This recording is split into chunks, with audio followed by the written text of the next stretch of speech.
एकादशी भगवान श्रीकृष्णांना अत्यंत प्रिय आहे. भगवंताला प्रसन्न करण्याचा एक सरळ मार्ग आहे, तो म्हणजे एकादशी व्रताचं. एकादशी व्रताचं पालन करण्यानं स्वतः भगवान श्रीकृष्ण लाभ प्रदान करतात बघा त्या भक्ताला.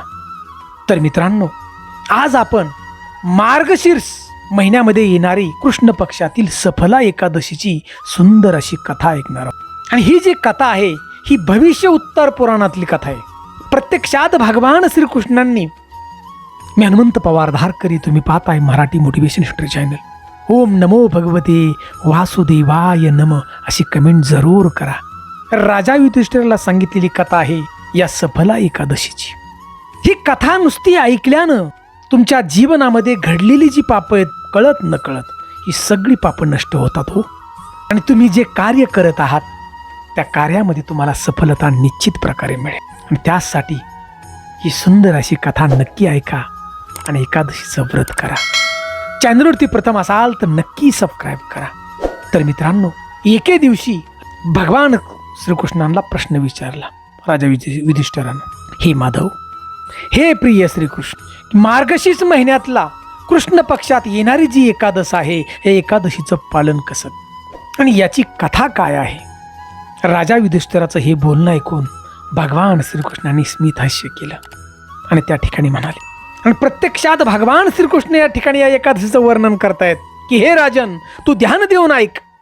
राजा युधिष्ठिराला म्हणाले, जसं सर्पामध्ये शेषनाग आहे, सर्व पक्षामध्ये गरुड आहे, सर्व यज्ञामध्ये अश्वमेघ यज्ञ, नदीमध्ये गंगा पवित्र, देवामध्ये भगवान श्रीहरी, त्याचप्रमाणे एकादशीचं व्रत हे सगळ्यात श्रेष्ठ व्रत. आणि भगवंत या ठिकाणी सांगतात की एकादशी शिवाय मी कुठलंही दान किंवा यज्ञानं प्रसन्न होत. जो भक्त एकादशीचं व्रत अगदी मनापासून विश्वासानं करतो या व्रताचं पालन, त्या भक्ताला मी स्वतः प्रसन्न होत, कारण मला एकादशी सर्वात प्रिय आहे. हा माझा दिवस आहे एकादशीचा, भगवंत सांगतात.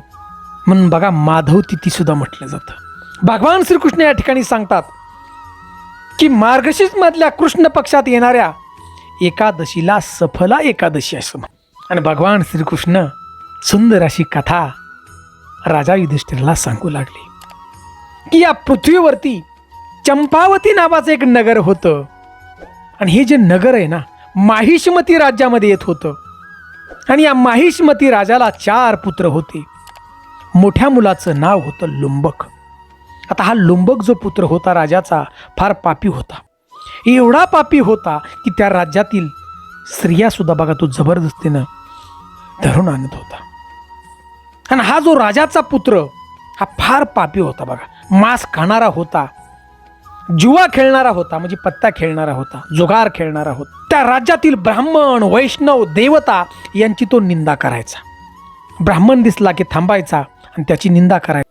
लोकांना सांगत होता की देवाची पूजा करू नका. असा हा पापी होता हो. त्याचं जीवन व्यर्थ झालं होतं. आणि याच्या पापकर्मामुळं त्या लुंबकचा जो पिता आहे माहिष्मती, याचं धनसंपदा बघा संपत आलेली होती. आता राजा माहिष्मताला आपल्या पुत्राचं हे सगळं माहीत होतं बघा स्वभाव. त्याची पापं ही माफ करण्यासारखी नाहीत हे त्याला समजलेलं होतं. म्हणून राजानं आपल्या या मोठ्या मुलाला राज्यातून बेदखल केलं, हाकलून काढलं राज्यातून. परंतु हा जो लुंबक होता हा निर्लज्ज वृत्तीचा होता. यानं विचार केला की मी दिवसभर जंगलात राहील, शिकार करील, मांस खाईल आणि रात्री शहरात येऊन परत चोऱ्या लुटमार करील. असा हा पापी होता. आणि अशाच प्रकारे हा लुंबक आपलं जीवन जगू लागला.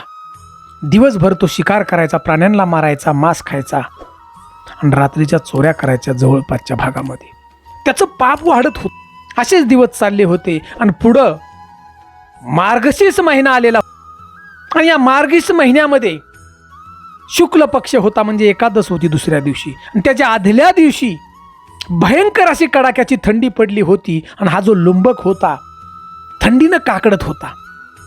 आणि भव्य अशा एका पिंपळाच्या झाडाच्या खोडाखाली तो झोपलेला होता.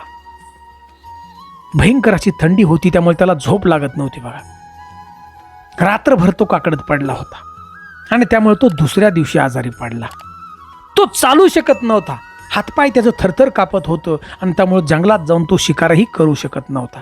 आणि मांसही खाऊ शकत नव्हता. शिकार नसल्यावर मांस कुठून खाणार.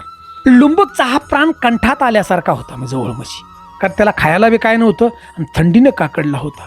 तसाच तो लंगडत लंगडत आसपासची झाडं दिसली त्या ठिकाणी गेला आणि त्या ठिकाणी त्यानं फळं तोडली आणि तो फळं घेऊन ज्या झाडाखाली झोपतो ते झाड होतं पिंपळाचं, त्या झाडाखाली परत आला. तो एवढा घाबरल्यासारखा झाला होता की त्याची पापं त्याच्या डोळ्यासमोर त्याला दिसत होती आणि तो आता देवाची माफी मागू लागला. बघा, तो म्हणू लागला की हे हरी, माझ्यावरती कृपा करा आणि माझी ही फळं स्वीकार करा. कारण भगवंताला त्या ठिकाणी, लक्षात घ्या, या लुंबकनं प्रसाद दाखवला फळं म्हणून. त्या ठिकाणी त्याला सफला एकादशी आहे हे माहीत नव्हता, काही माहीत नव्हतं, परंतु त्याच्या हातून हे व्रत घडलं.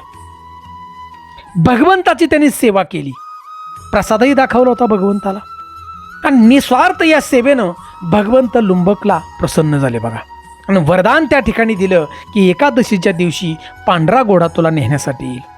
आकाशवाणी झाली वरून की भगवान वासुदेवांच्या कृपेनं या लुंबकची सर्व पापे नष्ट झाली, मन परिवर्तन झालं याचं. आणि ही आकाशवाणी झाल्यानंतर बघा, घोडा आला सफेद आणि लुंबक त्या घोड्यावरती बसला आणि आपल्या पित्याच्या राज्यामध्ये तो निघून गेला. पित्यालाही आनंद झाला की लुंबक सुधारला आता आणि सुंदर असं आपलं पित्याचं राज्य हा लुंबक करू लागला. उत्तम प्रकारे भगवंताची सेवा करू लागला. भगवान श्रीकृष्णांचा फार मोठा भक्त झाला हा लुंबक. आता लुंबकचे जे पिता होते माहिष्मती, वय झालेलं होतं, यांनी आपला पुत्र आता सुधारला, पण हे राज्य या लुंबकच्या ताब्यात दिलं.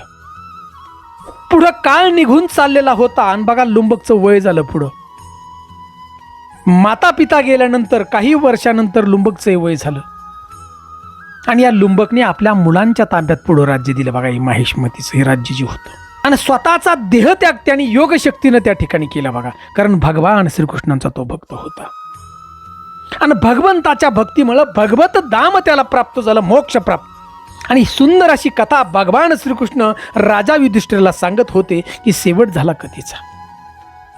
भगवान श्रीकृष्ण सांगतात की हे राजन, ध्यान देऊन ऐक, ही कथा जरी नुसती पूर्ण ऐकली आणि एकादशीचं व्रत जर केलं ना तर 5000 वर्ष तपस्या केल्याचं फळ त्या भक्ताला मिळेल आणि मी स्वतः देईल, भगवान श्रीकृष्ण सांगतात. तर मित्रांनो, उत्तम प्रकारे जीवन जगण्यासाठी आणि भगवान श्रीकृष्णांना प्रसन्न करण्यासाठी एकादशीचं व्रत हा एकमेव उपाय आहे. बघा, कुठलंही दान सुद्धा करण्याची गरज नाही. म्हणजे एक सांगायची भाषा, ज्याच्याकडे आहे त्यानं दान करावं, परंतु भगवंत स्वतः सांगतात की जर गरीब एखादा बघतोय की त्याच्याकडे दान करण्यासाठी सुद्धा काय नाही, त्याने फक्त एकादशीचं व्रत करावं, मी स्वतः येऊन त्याला फळ देईन आणि सर्व पापातून त्याची मुक्तता करेल. म्हणून मित्रांनो, एकादशीचं व्रत आपण निश्चित प्रकारे करा. मार्गशीर्ष महिन्याच नाही, पौषमधल्या सगळ्या महिन्यातल्या जे एकादशी आहे त्याचं व्रत करा. कारण माणसाचं जीवन, मनुष्याचा देह जो आपला प्राप्त झालाय, ही एक शेवटची संधी आपल्याला.